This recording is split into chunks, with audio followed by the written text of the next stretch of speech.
Kau yang layak ditinggikan untuk selama-lamanya.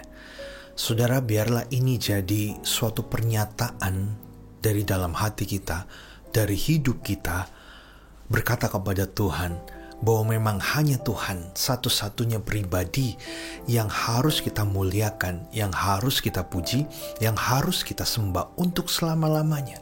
Pusat penyembahan kita yaitu kepada Tuhan. Jadi pada waktu penyembahan itu bukan tentang diri kita, tetapi tentang keberadaan daripada Tuhan, tentang pribadi Tuhan itu sendiri yang layak untuk kita muliakan, untuk kita tinggikan, karena Dialah satu-satunya Allah yang hidup, Allah yang benar, yang bertahta atas hidup saya dan saudara. 2 minggu yang lalu kita baru membahas tentang the true worshiper, saudara, yaitu berbicara tentang penyembah yang benar. Penyembah yang benar bukan seperti kata manusia pada umumnya, tetapi penyembah yang benar yaitu penyembah yang sesuai dengan kriteria Bapa. Penyembah-penyembah yang melakukan kebenaran, penyembah-penyembah yang bukan hanya terlihat di atas mimbar pada waktu melayani, tapi seluruh keberadaan hidupnya melakukan kebenaran dan menyembah Tuhan di dalam roh. Bukan berarti bahasa roh, saudara, tetapi tahu bahwa kita pun adalah makhluk roh. Menyembah Tuhan bukan didasari atas perasaan kita. Menyembah Tuhan bukan didasari atas motivasi yang tidak benar, hanya untuk mencari keuntungan dari Tuhan, tetapi menyembah karena kita punya roh dan Dia adalah roh.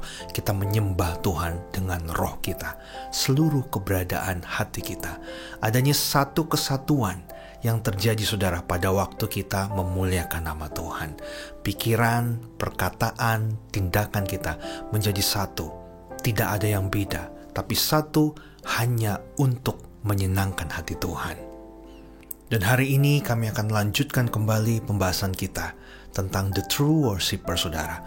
Kita buka sama-sama dalam Yohanes 4 ayat 25 sampai 26.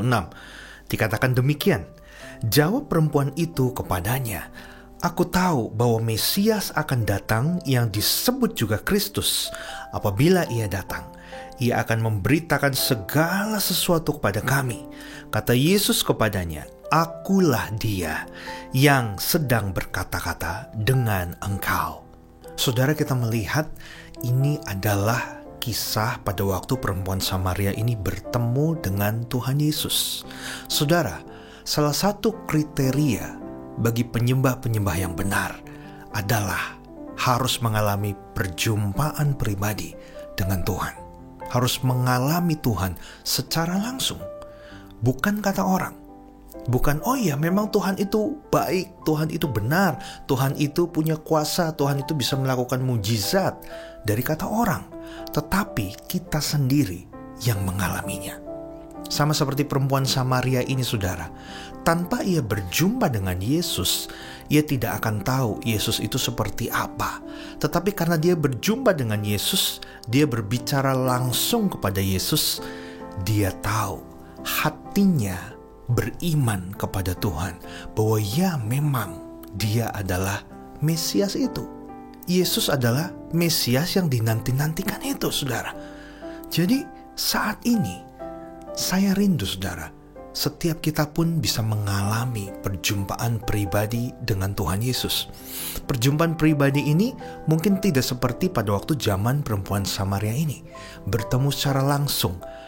Perempuan Samaria ini bisa melihat Yesus secara langsung. Bisa lihat dia berpakaian warna apa, rambutnya bagaimana, intonasi kata-katanya seperti apa, tingkah laku gerak-geriknya seperti apa. Saat itu perempuan Samaria bisa memperhatikan betul bagaimana keadaan Yesus secara fisik, saudara. Tapi saat ini mungkin kita tidak bisa bertemu Yesus secara fisik karena Dia sudah berada di surga sana, saudara. Tetapi kita bisa merasakan kehadirannya dalam kehidupan kita lewat hadiratnya pada waktu kita menyembah Tuhan, memuji Tuhan, dan juga dalam kehidupan kita sehari-hari, saudara. Jadi perjumpaan dengan Tuhan Yesus bukan hanya perjumpaan secara fisik, tetapi kehadirannya sungguh bisa kita rasakan di tengah-tengah kehidupan kita sehari-hari, saudara.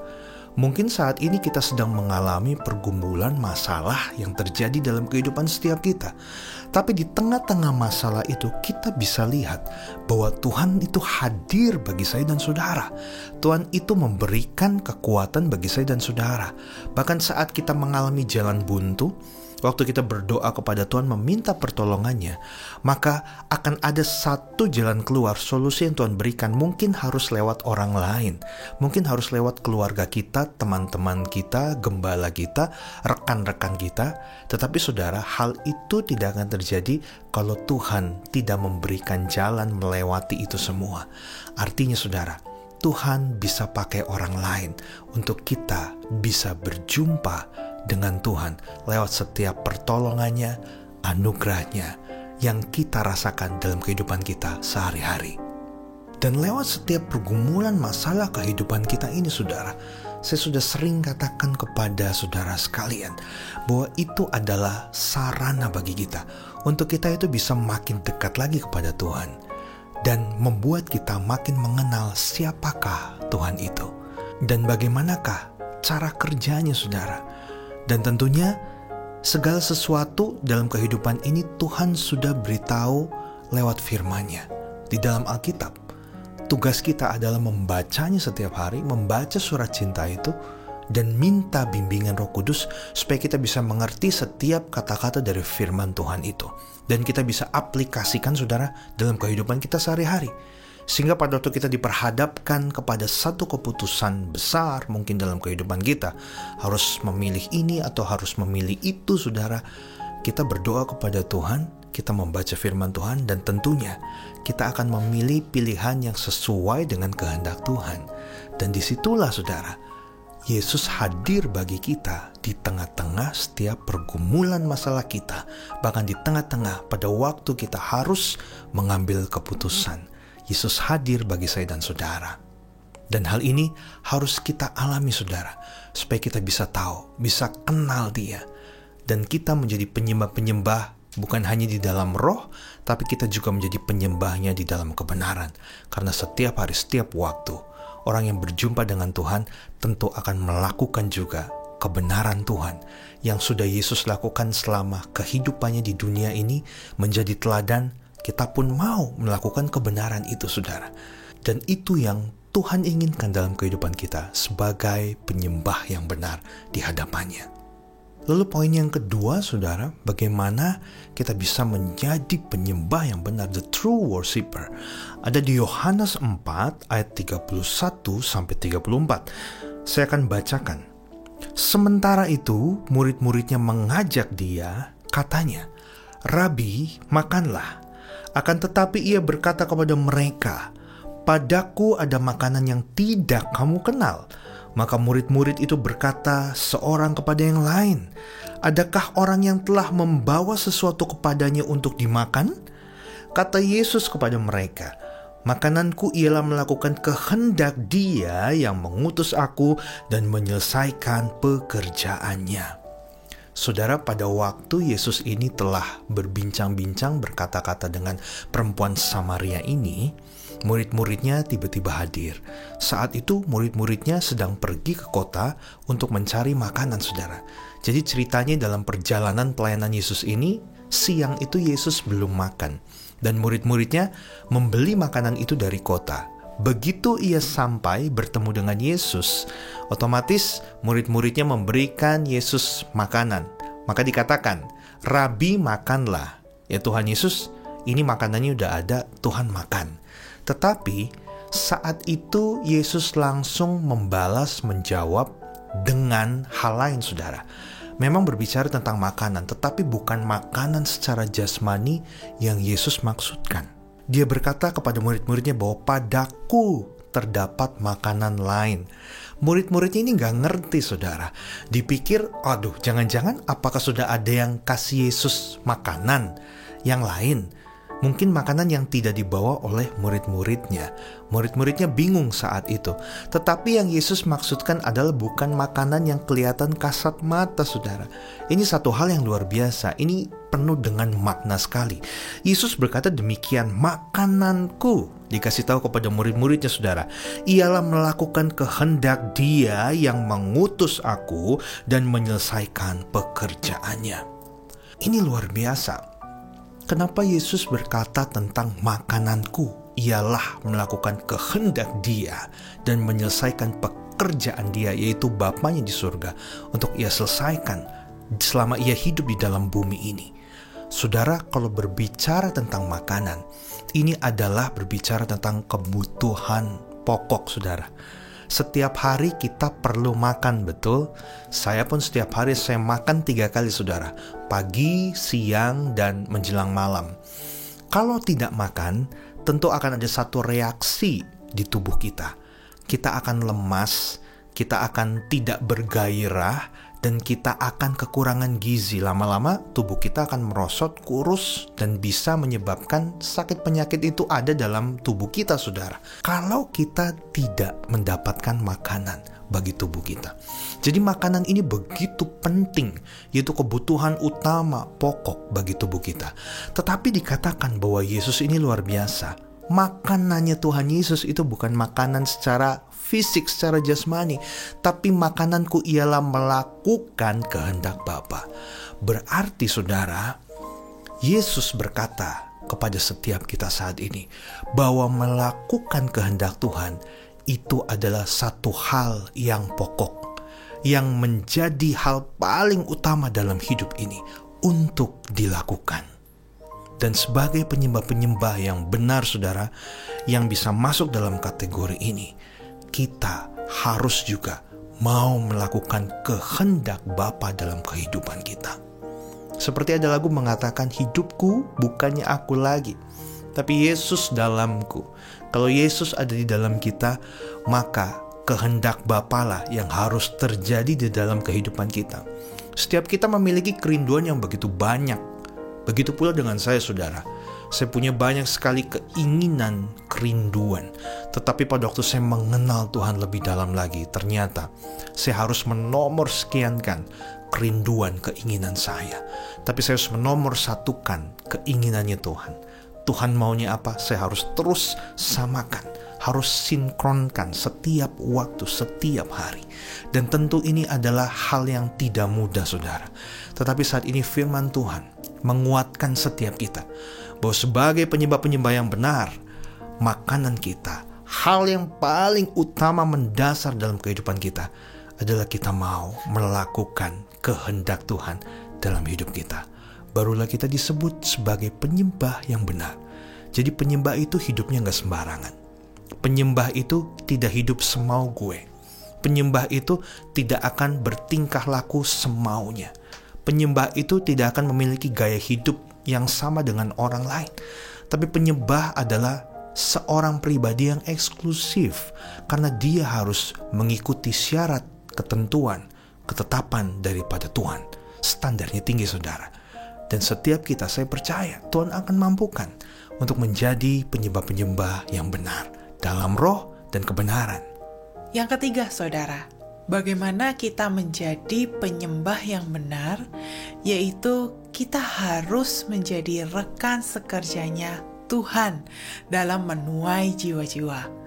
Di dalam Yohanes 4 ayat 36-38 berkata demikian, sekarang juga penuai telah menerima upahnya, dan ia mengumpulkan buah untuk hidup yang kekal, sehingga penabur dan penuai sama-sama bersuka cita, sebab dalam hal ini benarlah peribahasa, yang seorang menabur dan yang lain menuai. Aku mengutus kamu untuk menuai apa yang tidak kamu usahakan.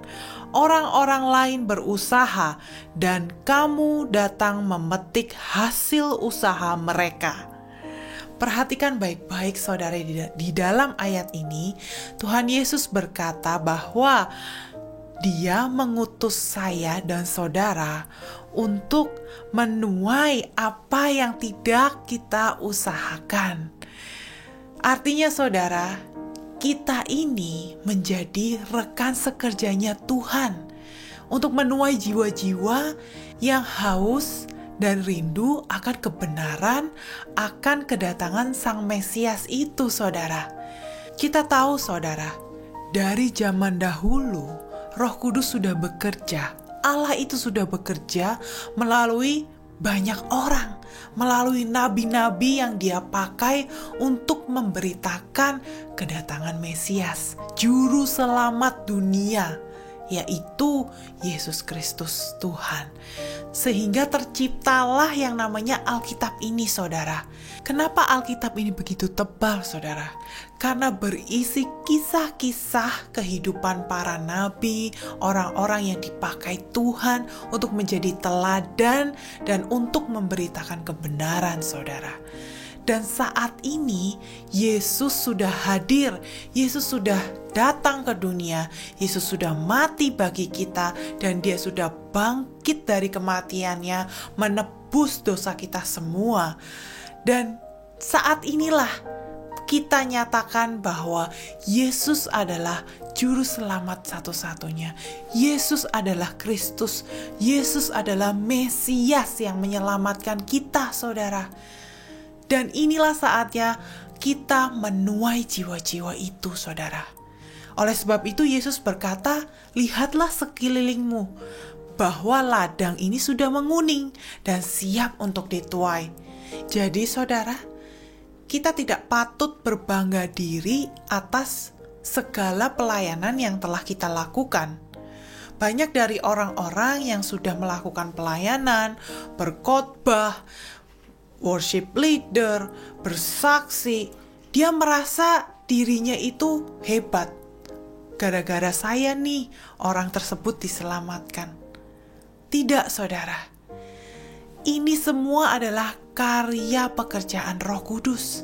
Ini semua adalah karya keselamatan yang Tuhan berikan, anugerah yang Tuhan berikan, yang sudah Dia kerjakan dari dulu, sekarang, dan sampai selamanya. Bukan karena usaha kita, bukan karena kekuatan diri kita, saudara. Kita ini tidak ada apa-apanya. Bahkan dikatakan kita ini tidak menabur, tetapi tugas kita adalah menuai, saudara.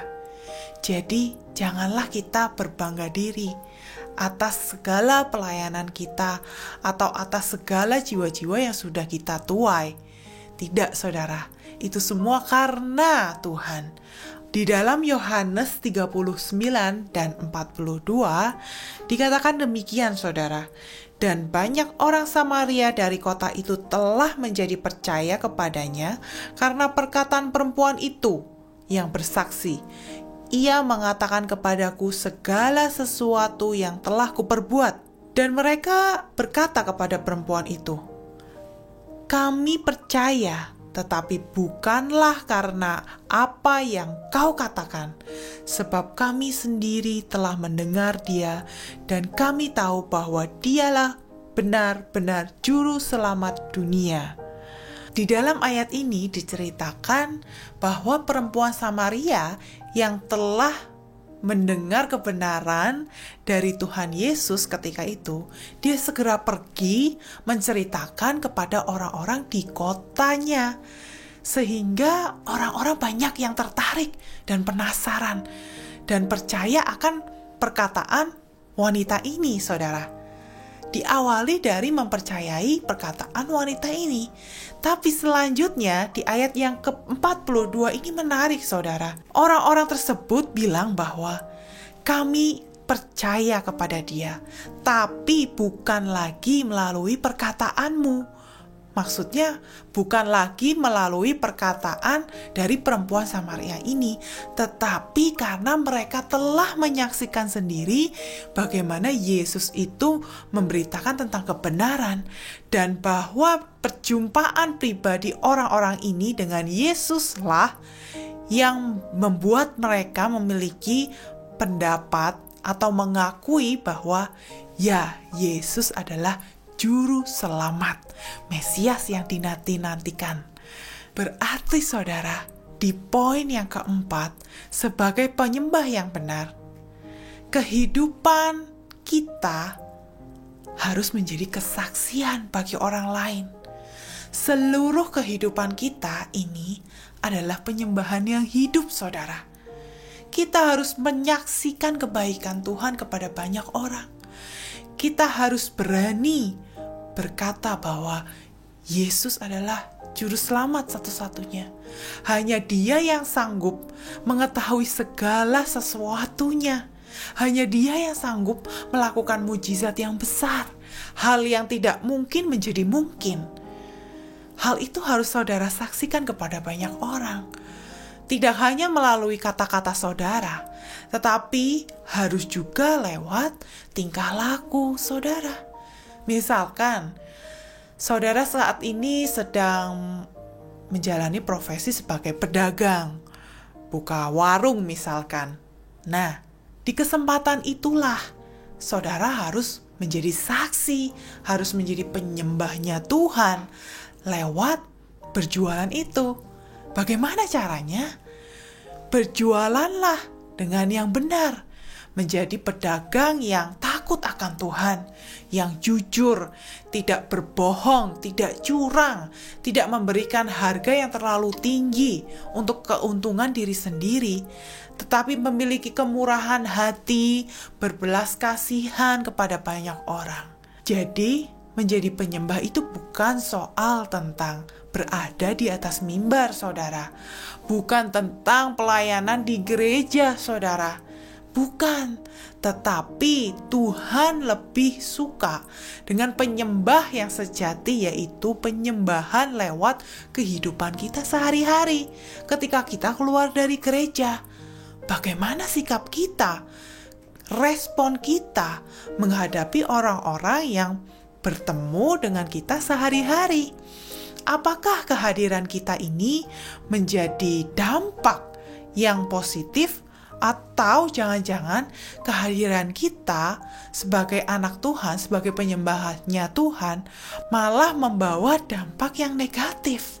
Jangan-jangan ketika kita hadir di suatu komunitas atau tetangga kita tidak menyukai kita, berarti kita ini belum menjadi penyembahnya Tuhan, saudara.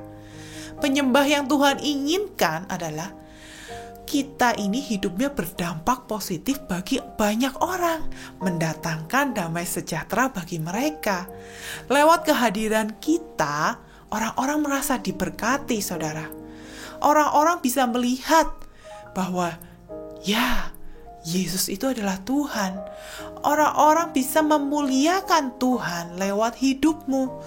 Itulah tujuan dari penyembah yang sejati. Memang diawali dari kesaksian hidup kita, saudara. Lewat perbuatan kita yang memuliakan Tuhan, yang mencerminkan anak-anak Tuhan. Setelah orang-orang melihat kebaikan kita, baru orang tersebut pasti akan penasaran. Kenapa sih kamu selalu bersuka cita? Sepertinya hidup kamu penuh dengan damai sejahtera dan selalu melakukan kebaikan. Apa sih rahasianya? Nah, orang-orang pasti akan tertarik lewat hidup saudara. Barulah dari situ saudara menceritakan tentang Yesuslah juru selamat. Yesuslah sumber air kehidupan yang memancarkan damai sejahtera terus-menerus, sukacita yang tiada hentinya. Jadi saudara, untuk dapat menjadi penyembah yang benar, penyembah yang Tuhan cari, kita harus mengenal terlebih dahulu siapa Tuhan yang kita sembah.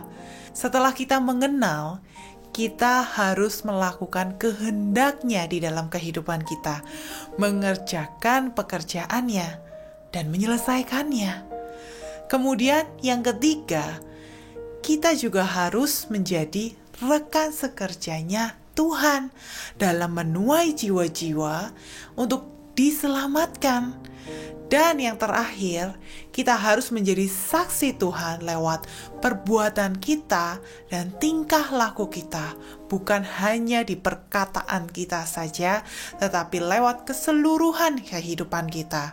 Sehingga keseluruhan hidup kita ini adalah penyembahan yang sejati di hadapan Tuhan, dan kita bisa disebut sebagai penyembah-penyembah yang Tuhan cari selama ini.